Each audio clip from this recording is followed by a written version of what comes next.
नमस्कार दोस्तों, स्वागत है आप सभी की कार डेली 11 में। कैसे हैं आप सभी।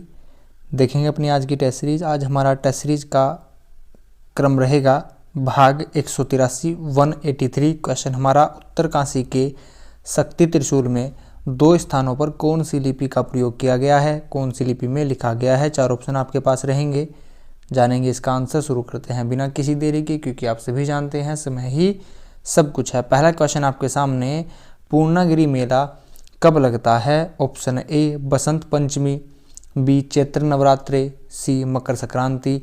करेक्ट आंसर हमारा रहेगा ऑप्शन बी, चैत्र नवरात्रि के दिन ही पूर्णागिरि मेला लगता है। यह कहाँ पर लगता है दोस्तों। उत्तराखंड का सबसे छोटा जनपद है, 1766 क्षेत्रफल है और 1997 में स्थापना की गई थी और विधानसभा की 2 सीटें हैं। हम बात कर रहे हैं चंपावत। चंपावत के बारे में जानेंगे। चंपावत आप यहाँ पर देख पा रहे हैं, उत्तराखंड के पूरब में स्थित है। अंतर्राष्ट्रीय सीमा यहाँ पर नेपाल से स्पर्श होती है पूरब में, उत्तर में पिथौरागढ़, दक्षिण में उधम सिंह नगर और पश्चिम की बात करें तो अल्मोड़ा और नैनीताल से चंपावत की सीमा स्पर्श होती है। चंपावत से कुछ तथ्य देख लीजिए। स्थापना 1997 में की गई। मुख्यालय चंपावत। क्षेत्रफल सबसे छोटा है 1766। कुमाऊं मंडल विधानसभा से 2 सीटें हैं। 2 सीटें और बागेश्वर और रुद्रप्रयाग दोनों में ही हैं। रुद्रप्रयाग और बागेश्वर और चंपावत तीनों की स्थापना 1997 में की गई। इनसे पहले 1995 में उधम सिंह नगर। चंपावत में जो भी मंदिर है देख लीजिए। पूर्णागिरि मंदिर, आदित्य मंदिर, सप्तेश्वर मंदिर, नागनाथ मंदिर, घटोत्कच मंदिर।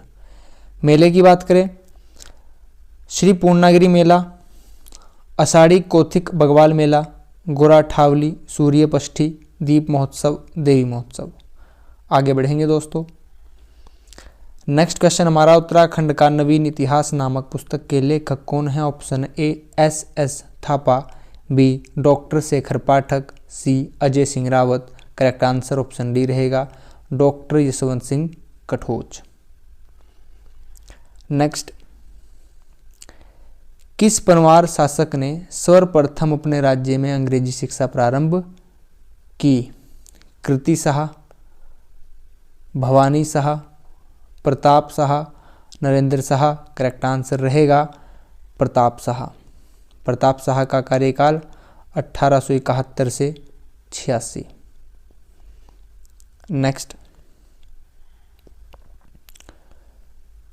नेक्स्ट क्वेश्चन आपके सामने,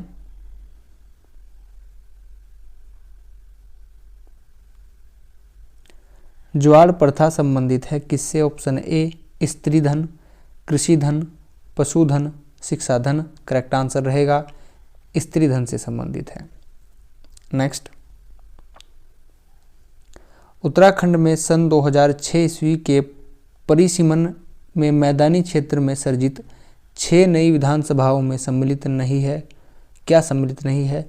रायपुर सम्मिलित है, BHEL सम्मिलित है, नानक माता सम्मिलित है, खानपुर सम्मिलित नहीं है। ऑप्शन डी करेक्ट आंसर रहेगा। विधानसभा का अनुच्छेद क्या बताया था दोस्तों, 170। विधान परिषद 169।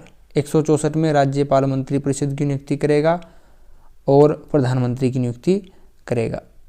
राज्यपाल मुख्यमंत्री की नियुक्ति करेगा दोस्तों। सन 1815 ईस्वी में उत्तराखंड में प्रथम डाक प्रणाली कहाँ स्थापित की गई। देहरादून, नैनीताल, पौड़ी देहरादून, अल्मोड़ा नैनीताल, अल्मोड़ा श्रीनगर। करेक्ट आंसर रहेगा अल्मोड़ा श्रीनगर। नेक्स्ट,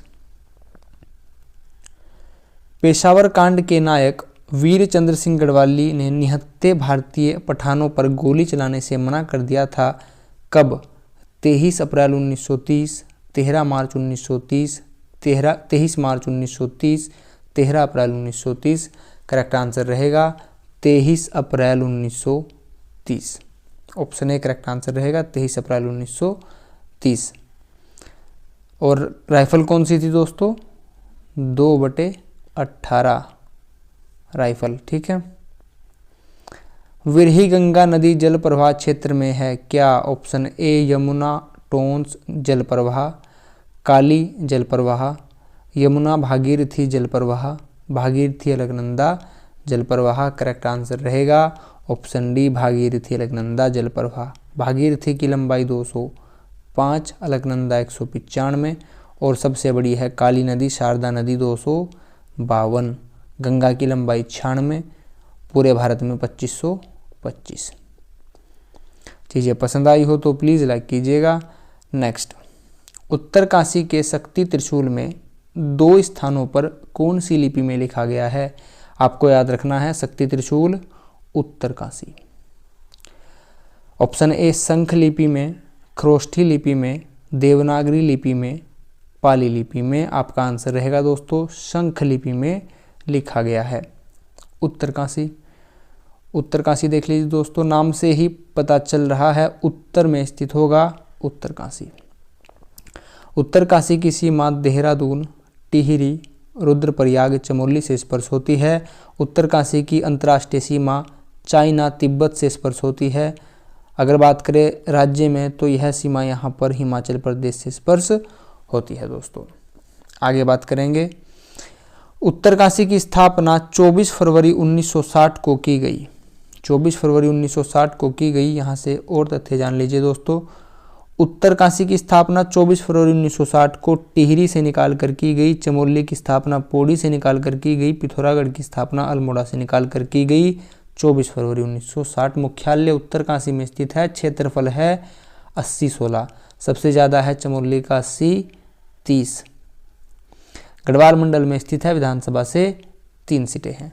आगे बढ़ेंगे दोस्तों, उत्तरकाशी से जो भी मंदिर हैं देख लीजिए, शत्रुघ्न मंदिर उत्तरकाशी में, यमुनोत्री विश्वनाथ मंदिर, कुटेटी मंदिर, भैरव मंदिर, शनि मंदिर कांस्य से निर्मित है, दुर्योधन मंदिर, शत्रुघ्न और दुर्योधन पूछा गया है दोस्तों, कर्ण देवता मंदिर, पोखू देवता मंदिर सब यहीं पर है। मेले की बात करें, माघ मेला काफ़ी बार पूछा गया है उत्तरकाशी, बसंत उत्सव मेला, कंडक मेला, खरसाली मेला, सेलकू मेला, श्री नागराज देवता मेला।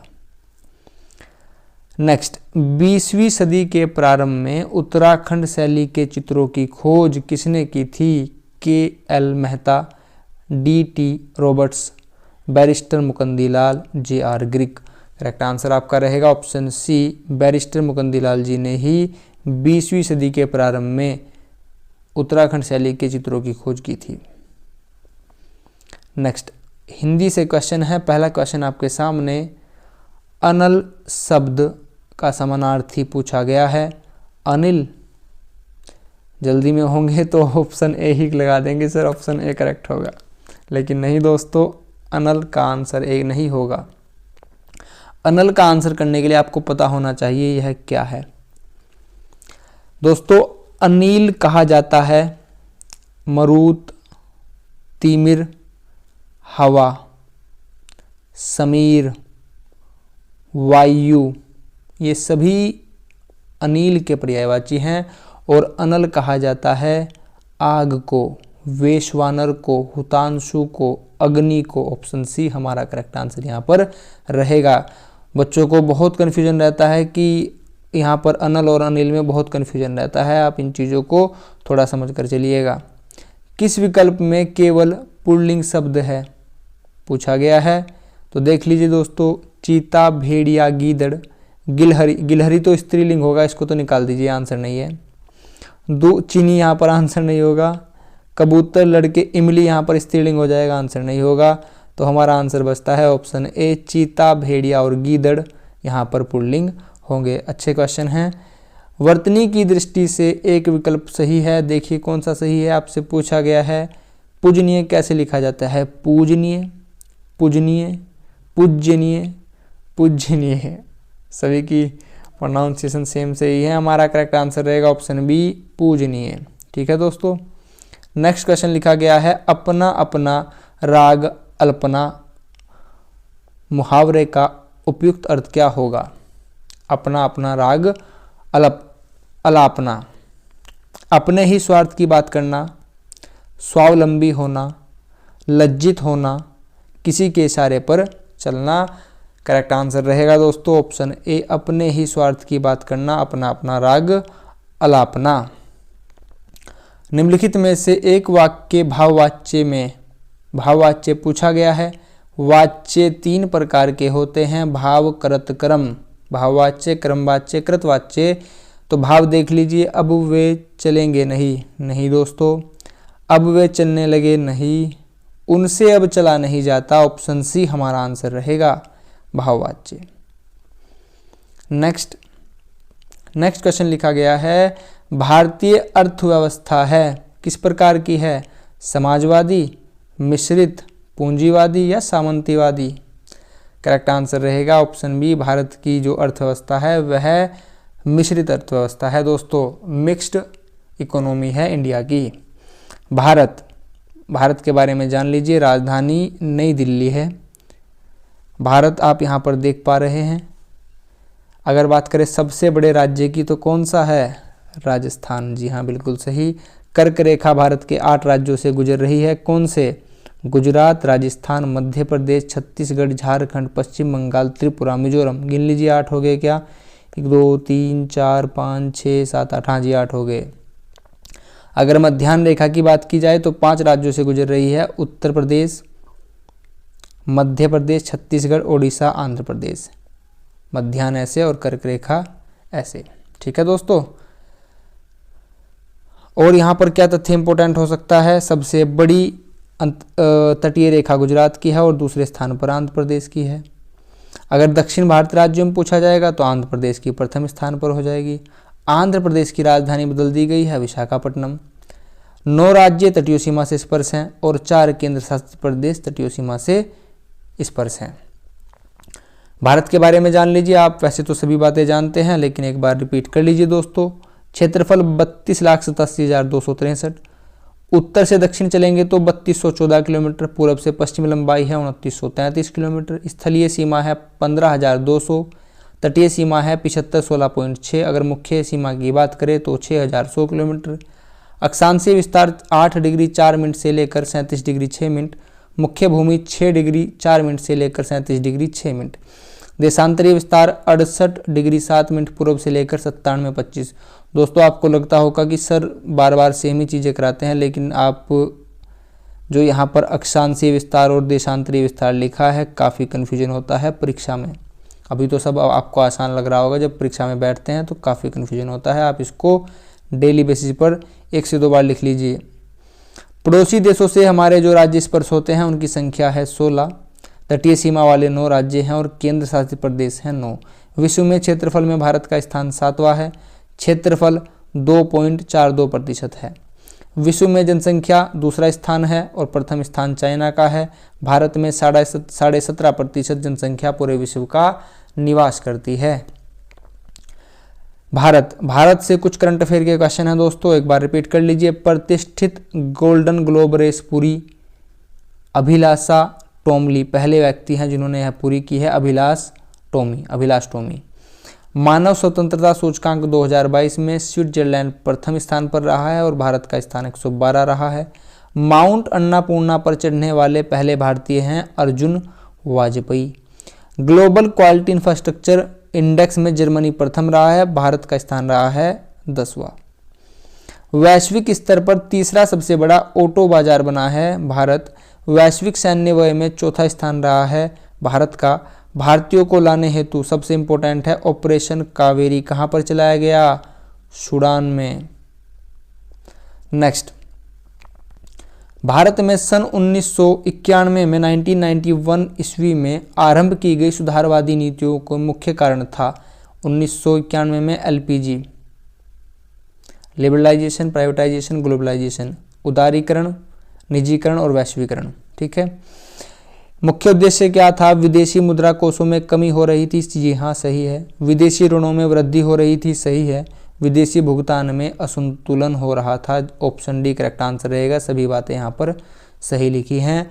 पल्लव वंश का सबसे शक्तिशाली राजा कौन था? मिथ्रदात, गोंडोफर्नीज, सेप्लिरस, वोनोनीज। करेक्ट आंसर आपका रहेगा ऑप्शन बी गोंडोफर्नीज पल्लव वंश का सबसे शक्तिशाली राजा था। पल्लव वंश कांचीपुरम, याद रखिएगा, पल्लव वंश से जुड़ा है कांचीपुरम स्थान। नेक्स्ट, हम्बनटोटा पोर्ट कहाँ स्थित है दोस्तों? Option A Indonesia, B Vietnam, C Singapore, D Sri Lanka. आपका आंसर रहेगा ऑप्शन डी श्रीलंका में स्थित है। श्रीलंका, श्रीलंका आप यहाँ पर मैप में देख पा रहे हैं, भारत के दक्षिण में स्थित है श्रीलंका। और श्रीलंका भारत के बीच में पाक स्टेट है। पाक स्टेट, आप पाकिस्तान से कंफ्यूज मत कीजिएगा, पाक स्टेट भारत और श्रीलंका के बीच में स्थित है। आगे बढ़ेंगे दोस्तों, श्रीलंका से जो भी तथ्य महत्वपूर्ण हो सकते हैं देख लीजिए। श्रीलंका की स्थापना की गई 4 फरवरी 1948। सन याद रखिएगा, ठीक है, डेट आप ना भी याद रखें कोई बात नहीं। राजधानी 2 हैं, कोलंबो है कार्यकारी और न्यायिक, जयवर्धनपुरम कोट्टे है विधायी राजधानी। प्रधानमंत्री दिनेश गुणवर्धन और राष्ट्रपति रनिल विक्रमसिंघे। मुद्रा है श्रीलंकाई रुपया।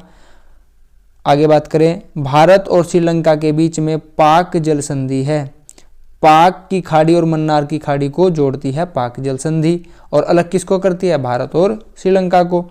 1972 तक इसका नाम सीलोन था। श्रीलंका का नाम 1972 तक सीलोन था। 1972 में इसका नाम क्या कर दिया गया? लंका। 1978 में इसके आगे सम्मान सूचक शब्द जोड़ दिया गया श्री, तो इसका नाम हो गया श्रीलंका। श्रीलंका और भारत के बीच में राम सेतु भी मौजूद है। ये कुछ तथ्य हैं दोस्तों, याद रखिएगा। आगे बढ़ेंगे, मीराबाई चानू किस खेल से संबंधित है? ऑप्शन ए कुश्ती, भारोत्तोलन, बैडमिंटन, क्रिकेट। आपका आंसर रहेगा ऑप्शन बी भारोत्तोलन। बैडमिंटन में उत्तराखंड से कौन संबंधित है? लक्ष्य सेन, पीवी सिंधु। कुछ नाम याद रखिएगा दोस्तों। आगे बढ़ेंगे, औरंगजेब की मृत्यु कब हुई थी? औरंगजेब वीणा बजाने में निपुण था। सरस्वती माता वीणा बजाती थी। और एक नाम और है समुद्रगुप्त, भारत का नेपोलियन कहा जाता है, वह भी वीणा बजाता था। औरंगजेब को जिंदा पीर कहा जाता था। औरंगजेब के समय संगीत पर पाबंदी थी और सबसे ज़्यादा संगीत पर किताबें यहीं पर लिखी गई हैं। औरंगजेब की मृत्यु हुई है 1707 में। याद रखने का तरीका हो सकता है औरंगजेब। आप अपनी जेब को हमेशा अपने पास रखते हैं क्योंकि पैसे होते होंगे ना, तो जेब को अपने साथ रखिए, जेब को साथ, 1707। ठीक है, दुर्गापुर इस्पात संयंत्र किस देश के सहयोग से किया गया? करेक्ट आंसर रहेगा ग्रेट ब्रिटेन। और भिलाई सोवियत संघ यानी कि रूस। राउरकेला जर्मनी के सहयोग से। तीनों नाम याद रखिएगा। जोहान्सबर्ग में सतत विकास सम्मेलन किस वर्ष हुआ था दोस्तों? 1997, 2003, 2, 4। करेक्ट आंसर रहेगा 2002। सतत विकास यानी कि सस्टेनेबल डेवलपमेंट, डेफिनेशन याद है कुछ? क्या है? सतत विकास होता है कि आप जितने भी संसाधन हैं उनका उपयोग इस हिसाब से कीजिए कि जो आने वाली भविष्य की जो जनरेशन है उनके प्रयोग करने में कोई कमी ना आए, उन्हें कुछ कॉम्प्रोमाइज़ ना करना पड़े। सतत विकास में दोस्तों 17 लक्ष्य रखे गए हैं। यह संख्या भी याद रखिएगा। नेक्स्ट मैथ से क्वेश्चन है दोस्तों, बताइए करेक्ट आंसर क्या होगा। थोड़ा सा क्वेश्चन अजीब है लेकिन काफ़ी अच्छा क्वेश्चन है। आपसे पूछा गया है यदि a का 20% b के बराबर है तो 20 का b%, अजीब सी बात लिखी गई है लेकिन अच्छा क्वेश्चन है। आप में से शायद 50% दोस्तों के समझ में भी ना आए, लेकिन देखते हैं क्या होगा। a का 20% क्या है? b के बराबर है दोस्तों। यह इक्वेशन 1 बन गई। ठीक है, आपसे पूछा गया है 20 का, यानी कि 20 का b% कितना होगा, यही पूछा गया है ना। तो लिख लीजिए, इसको क्या लिख सकते हैं हम? इसको लिख सकते हैं 20 का b% यानी कि b के अपॉन में 100 आ जाएगा। अब आप इक्वेशन 1 में देखिए b की वैल्यू क्या लिखी गई है? a × 20/100। तो b की जगह आप जो लिखा गया है लिख दीजिए। b की जगह लिख सकते हैं हम a × 20/100, यही लिख सकते हैं ना। ठीक है, 20 का b% पूछा गया था आपसे। ठीक है दोस्तों, अब इसका देखते हैं क्या कर सकते हैं। यहाँ पर 20%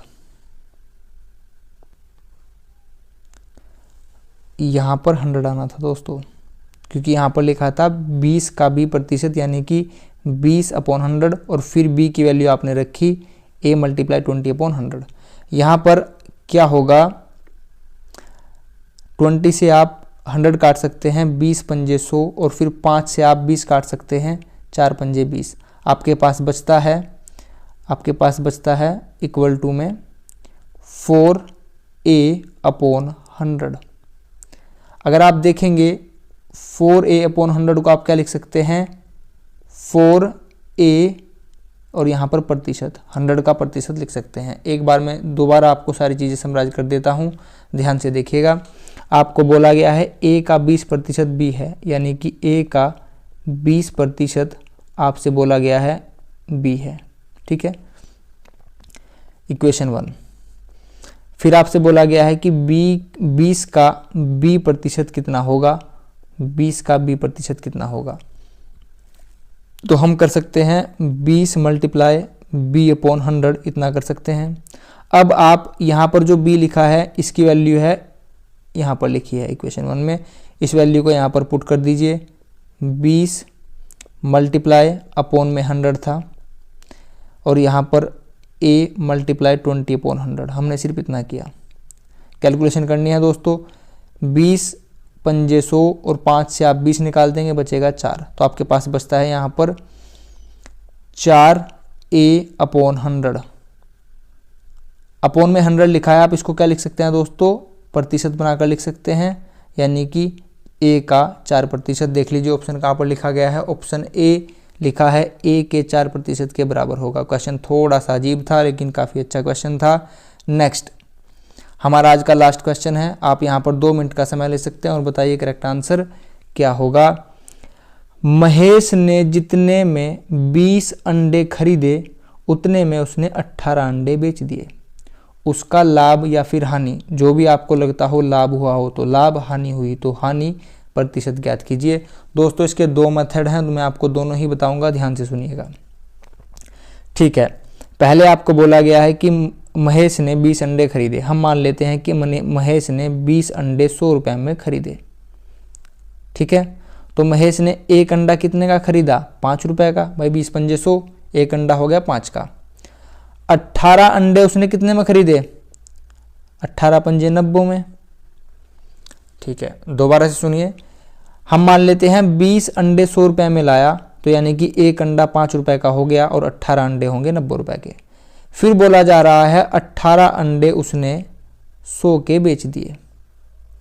18 अंडे लाया था 90 के और 100 के बेच दिए, तो लाभ कितने का हुआ, 100 में से आप 90 माइनस कर लीजिए, 10 रुपये का, 10 अंडों का लाभ हुआ है, 10 रुपये का लाभ हुआ, 10 रुपये का लाभ हुआ, ठीक है दोस्तों। लाभ हुआ है 10 रुपये का, यह लाभ हुआ है 90 रुपये पर। प्रतिशत निकालना है, प्रतिशत निकाल लीजिए। 0 से 0 कट जाएगी, 9 से आप जब 100 को काटेंगे तो आएगा 11/99 प्रतिशत का लाभ हुआ है। 11 1 सही 9, ऑप्शन देख लीजिए कहाँ पर लिखा है, 11 1 सही 9, 11 1 सही 9 दोस्तों, यहाँ पर भी लिखा है और यहाँ पर भी लिखा है। जो भी आप में से जल्दी होगा, जल्दी में रहेगा, गलत करेगा। यहाँ पर हानि लिखा है, यहाँ पर लाभ लिखा है और मैंने आपसे कहा कि उसे लाभ हुआ है। एग्जामिनर हमेशा ध्यान रखता है, सबसे पहले गलत ही ऑप्शन देता है। ऑप्शन सी यहाँ पर गलत दिया गया था। जो जल्दी में होगा -1.25 नंबर लेके आएगा। दूसरा मेथड सिंपल सा है, देखिए सुनिए ध्यान से। महेश जितने में 20 अंडे लाया उतने में उसने 18 अंडे बेच दिए, तो उसे कितने अंडे बच गए, 2 अंडे बच गए। भाई 20 लाया था और 18 बेच दिए, तो 2 अंडों का लाभ हुआ 18 अंडों पर। प्रतिशत निकाल दीजिए, बस इतनी सी बात थी। 2 नंबर 18, 9 से आप 100 काटेंगे तो आ जाएगा 11 1/9 प्रतिशत का लाभ। ऑप्शन डी हमारा करेक्ट आंसर होगा।